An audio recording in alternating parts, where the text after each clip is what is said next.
Hello everyone. आज हम देखेंगे कि आपको इंग्लिश की प्रिपरेशन कैसे करनी है। बहुत सारी एग्जाम होती है, जैसे एसएससी हुआ, व्यापम हुआ, एनडीए हुआ, बैंकिंग हुआ, सब में आपको इंग्लिश आती है। इंग्लिश प्रिपेयर कैसे करनी है, कहाँ से करनी है, कैसे पढ़ना है और कैसे लर्न करने हैं। जैसे आपको वोकेब अगर लर्न करनी है तो आप किस तरीके से उसको याद कर सकते हो, आप अपने डाउट कैसे क्लियर कर सकते हो, ये सारी चीजें आज हम डिस्कस करेंगे। हिंदी मीडियम का बच्चा हो या इंग्लिश मीडियम का बच्चा हो, इंग्लिश सभी को सेम ही आती है। हिंदी मीडियम के लिए भी वही पेपर है, इंग्लिश मीडियम के लिए भी वही पेपर है। तो आपको ये सोच के नहीं घबराना है कि मैं तो हिंदी मीडियम का हूं, मैं इसको नहीं कर पाऊंगा या कर पाऊंगी। आप हर एग्जाम क्लियर कर सकते हो, बस थोड़े से आपको अपने एफर्ट्स डालने पड़ेंगे।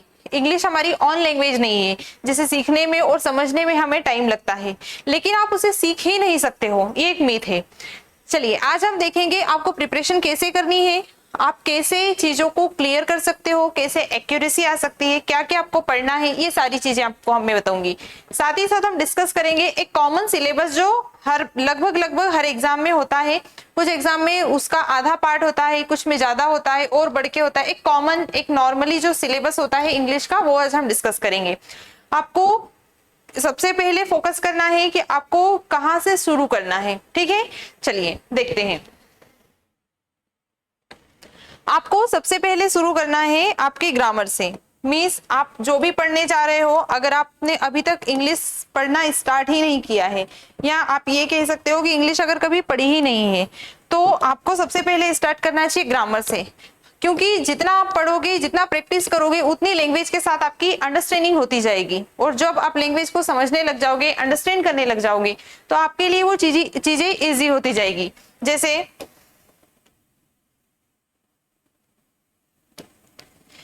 सबसे पहले पढ़िए ग्रामर। इंग्लिश ग्रामर को सबसे पहले यहां से स्टार्ट कीजिए कि सब्जेक्ट होता क्या है।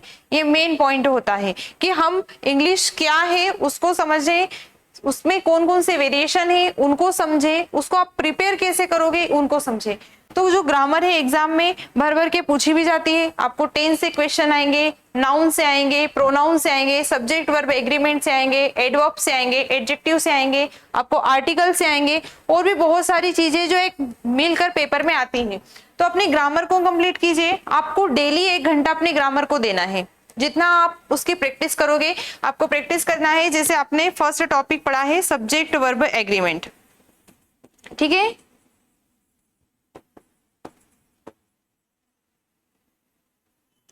अब सब्जेक्ट वर्ब एग्रीमेंट पढ़ तो लिया है, उसके सारे रूल्स हमने देख लिए। ज्यादा ज्यादा एक साथ पढ़ना भी नहीं है, क्योंकि स्टार्टिंग अगर आप ऐसे करते हो तो आप बहुत जल्दी होपलेस हो जाओगे। तो ज्यादा नहीं पढ़ना है, लेकिन आपने अगर एक एक सब्जेक्ट उठाया है तो सब्जेक्ट वर्ब एग्रीमेंट आपने पढ़ना स्टार्ट किया है। सब्जेक्ट वर्ब एग्रीमेंट को आपने सारे रूल्स देखे हैं, सारे कॉन्सेप्ट आपने सीख लिए हैं।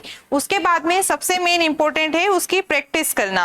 आप उसकी कैसे प्रैक्टिस करते हो, ठीक है। आपको डेली 1 घंटा अपनी ग्रामर के लिए देना है।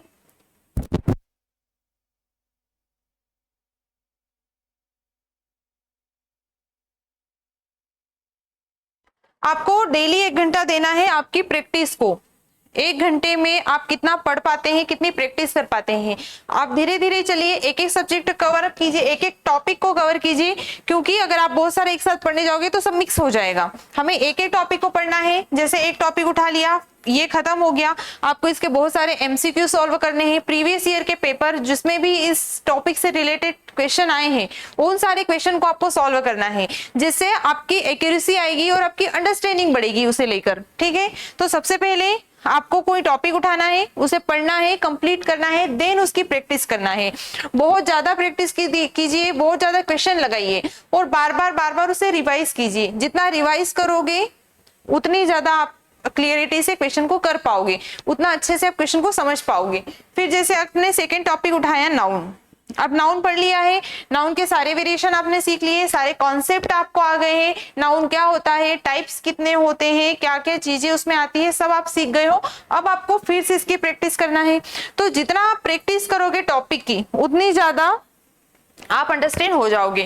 ठीक है, तो सबसे पहला काम आपको करना है कि डेली 1 घंटा देना है अपनी ग्रामर को। कितनी ग्रामर आपने सीखी है, कितनी आपने आपकी रह गई है, कितनी आपने प्रैक्टिस कर ली है, इन सारी चीजों को आपको ध्यान में रखना है।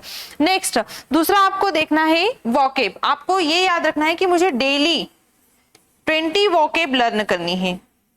अगर आपके लिए 20 ज्यादा हो जाती है तो आप 10 कर सकते हो। 10 वोकेब डेली लर्न करने के साथ साथ आप इसके सिनोनिम्स लर्न कीजिए और इसी के एंटोनिम। जो वर्ड 20 वर्ड आपने, जैसे मैं आपको बताती हूँ, आपने कोई वोकेब लर्न की है 20 वर्ड, उसके 20 वर्ड आपने लर्न कर ली है। अब इस 20 वर्ड के जो भी सिनोनिम है, जैसे हमने एक वोकेब लर्न की है एसिडियस। अब एसीडीएस का मतलब ये होता है कि किसी काम को बहुत ज्यादा मेहनती होना, है ना। आप बहुत ज्यादा मेहनती हो, आप उसे कहते हो एसीडीएस। मैं बता देती हूँ, मेहनती होना।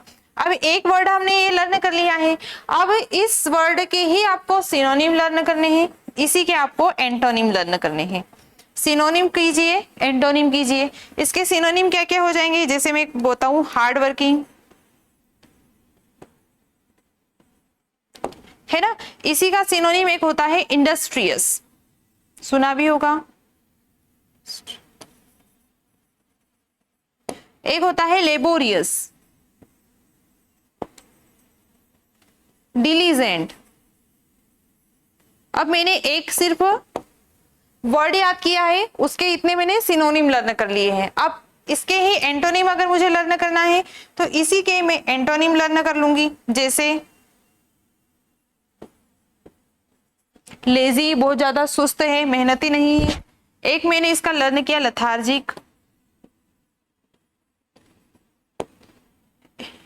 इनएक्टिव। ये सब क्या हो गए, इसके एंटोनिम हो गए। तो आपको ऐसे ही करना है, बस एक वर्ड लेना है, उसके सिनोनिम लर्न करने हैं, उसी के एंटोनिम लर्न करने हैं। लर्न करने के लिए आप बहुत सारी चीजें कर सकते हो। जैसे आपने कहीं पर भी एक पेज में अपना लिख लिया और उस पेज को आप जिस जगह पर ज्यादा टाइम बिताते हो, जहां पर आप ज्यादा टाइम रहते हो, जो जगह आपकी नजरों के सामने बार बार आती है, आप वहां पर उसे पेस्ट कर दीजिए। आप जितना उन वर्ड्स को देखेंगे उतने आपके माइंड में वो फिट होते जाएंगे। या फिर आप हाथ पर लिखकर लर्न कर सकते हो, है ना। अगर यहाँ पर लिख लिया है आपने अपने हाथ पर और उसे आप बार बार पढ़ रहे हो, अब बार बार आपकी उस पर आपकी नजरें जा रही है, बार बार आपको पढ़ने में आ रहा है, तब वो आपको लर्न हो जाएगा। तो वोकेब लर्न करने के लिए बस आप यही कर सकते हैं, क्योंकि वोकेब बहुत सारी है, अतः है। तो इन सारी वोकेब को एक साथ लर्न करना कंफ्यूजन क्रिएट करता है ना। आप बहुत कंफ्यूज्ड हो जाओगे इन सारी चीजों में। तो आपको यही करना है कि आप कहीं पर भी लिखकर उसको पेस्ट कर दीजिए, ताकि आप बार बार उसको देख पाए। एक व्हाइट बोर्ड पर आप अपने दिन की वोकेब लिख सकते हैं, दिन भर उन्हें देख सकते हैं। अगर आप कहीं लाइब्रेरी में जाते हैं या कहीं और पढ़ने के लिए जाते हैं तो आप हाथ पर लिखकर उन्हें लर्न कर सकते हैं। ये तरीके होते हैं वोकेब लर्न करने के। लेकिन हमें मैक्सिमम 20 और मिनिमम 10 इतने वर्ड तो डेली लर्न करने ही करने हैं। ये वर्ड है, इनके सिनोनिम और इन्हीं के एंटोनिम, तब जाकर आप कहीं एग्जाम तक अपनी प्रिपरेशन को पूरा कर पाओगे। देखो, एग्जाम में वोकेब का बहुत अच्छे लेवल की आती है ना, और बहुत सारी वोकेब आती है। आपको ऐसी ऐसी वोकेब पूछी जाती है जो आपने कभी जीवन में सुनी भी नहीं है। तो कोई अच्छी सी ऑथेंटिक सी बुक लीजिए या गूगल कीजिए और उन वर्ड्स को लर्न कीजिए। प्रीवियस ईयर के पेपर्स के जो वर्ड्स है उन्हें लर्न कीजिए।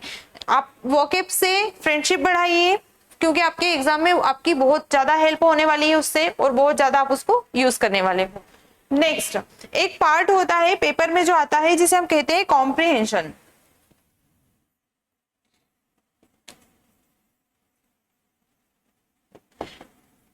इसे कई बार सिर्फ स्टोरी टेलिंग, स्टोरी राइटिंग की तरह देखा जाता है ना, कि मींस बस एक स्टोरी आएगी उसको पढ़ना है, एक स्टोरी आएगी उसे ये करना है। नहीं, कॉम्प्रिहेंशन का मतलब सिर्फ स्टोरी नहीं होता है। कॉम्प्रिहेंशन में आपका क्लोज टेस्ट आ जाता है,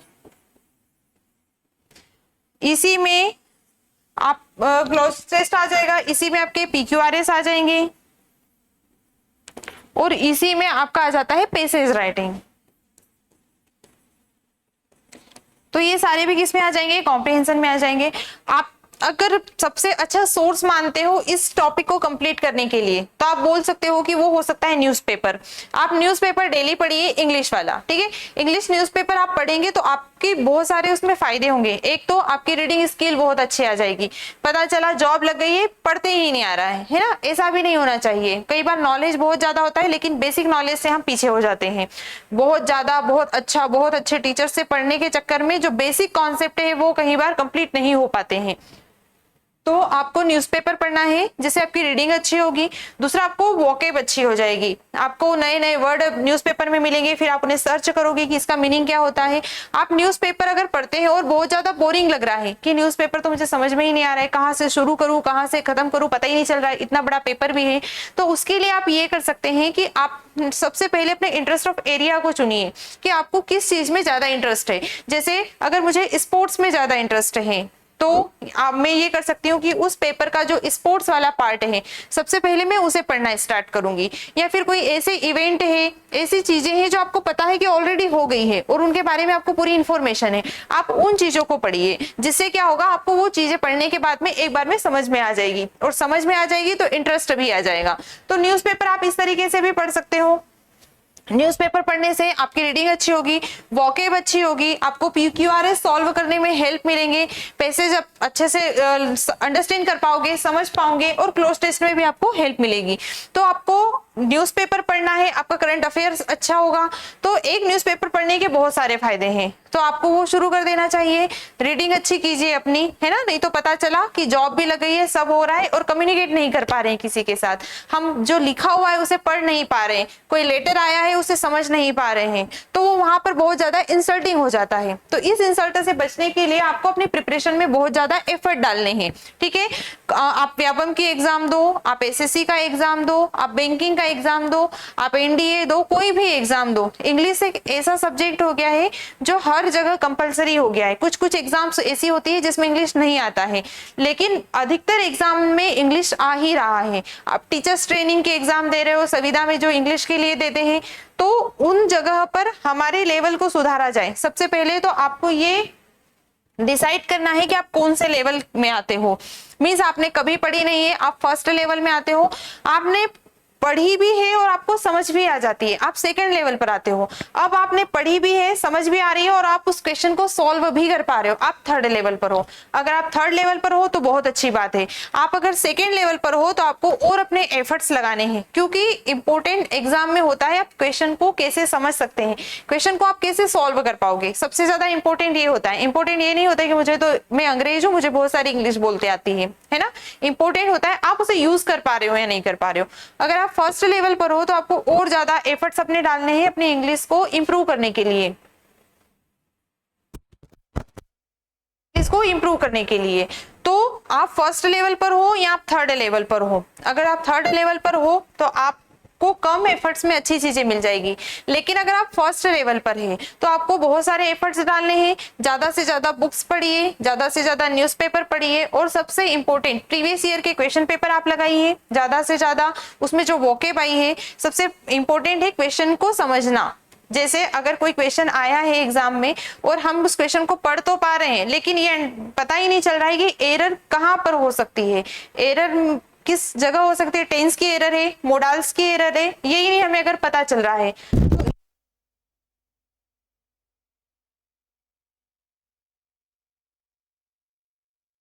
तो ये चीजें आपको करनी है।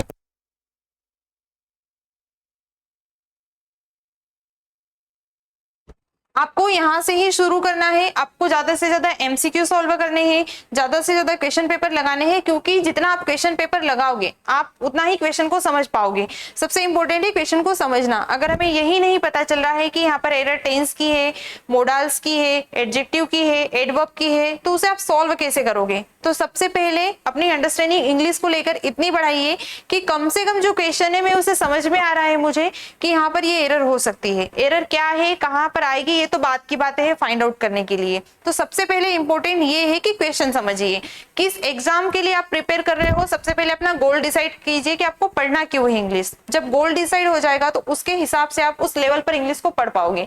जैसे आपको SI की प्रिपरेशन करना है तो आपको बहुत सारी इंग्लिश नहीं पढ़ना है, लेकिन वहीं अगर आपको SSC करना है या बैंक करना है तो आपको बहुत सारी इंग्लिश पढ़ना है।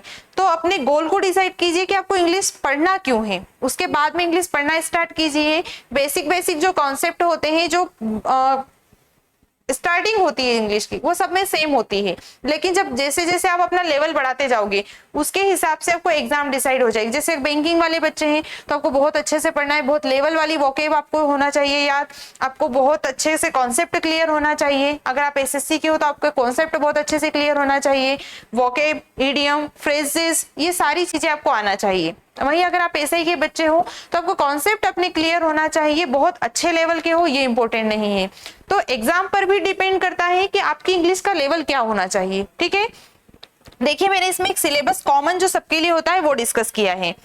फर्स्ट, ये एक ऐसा सिलेबस है जो लगभग एग्जाम्स में होता है। अगर कोई एग्जाम ऐसी भी हो जिसमें से इसमें कोई टॉपिक छूट भी जाएंगे, है ना, कुछ एग्जाम्स ऐसी होती है जिसमें एड ऑन होते जाएंगे, लेकिन एक ओवरऑल सिर्फ बेसिक ऐसा स्ट्रक्चर है, जैसे आपको बेसिक कॉन्सेप्ट अपने क्लियर होने चाहिए। ठीक है, वर्ब हुआ, tense, type of sentences, question tag, conditional sentences, subject verb agreement जिसे सिंटेक्स कहते हैं, है ना, यहाँ से आपको स्टार्ट करना है पढ़ना, जिससे आपको ये पता चले सब्जेक्ट क्या होता है, सब्जेक्ट कितने प्रकार के होते हैं, वर्ब क्या होती है, कितने प्रकार की होती है, दोनों आपस में यूज कैसे करते हैं।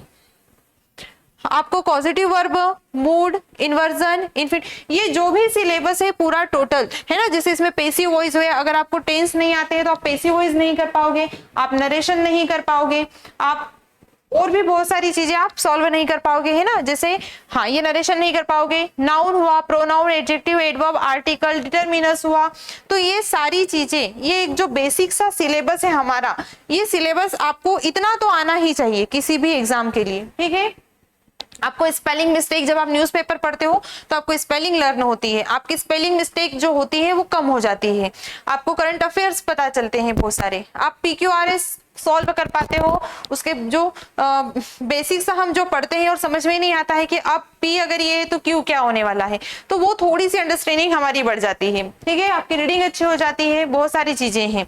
तो ये जो बेसिक सा सिलेबस है, एक नॉर्मल सा मैंने निकाला है, ये लगभग सभी एग्जाम्स के लिए है ना, आप हो सकता है इसमें कुछ ऐड हो सकता है इसमें से कुछ निकल जाए, वो बात की बात है, लेकिन अगर आप अच्छे लेवल पर अपने इंग्लिश को ले जाना चाहते हो, अच्छे से प्रिपरेशन करना चाहते हो, तो कम से कम इतनी चीजें आपको आनी चाहिए। ठीक है,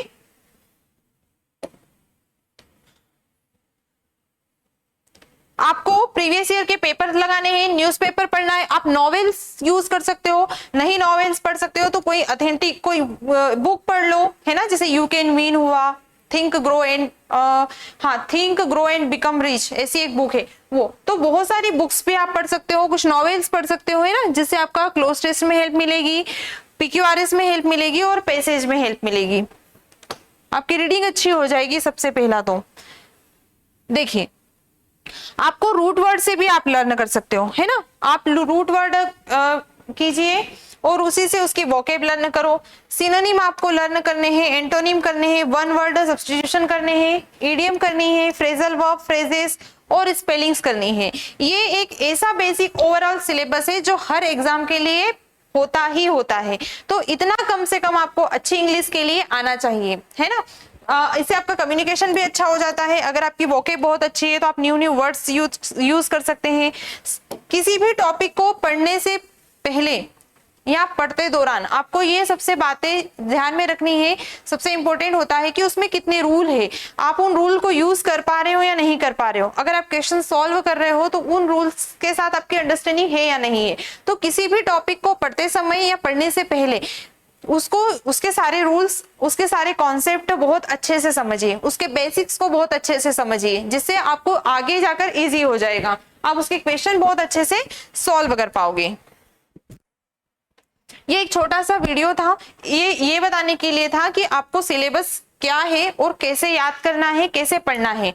इसी के साथ में मैं MCQ सॉल्व करवाने वाली हूँ, जिसकी डेली लाइव क्लासेस आपको मिलेगी, उसमें हम हर टॉपिक से रिलेटेड MCQ सॉल्व करेंगे।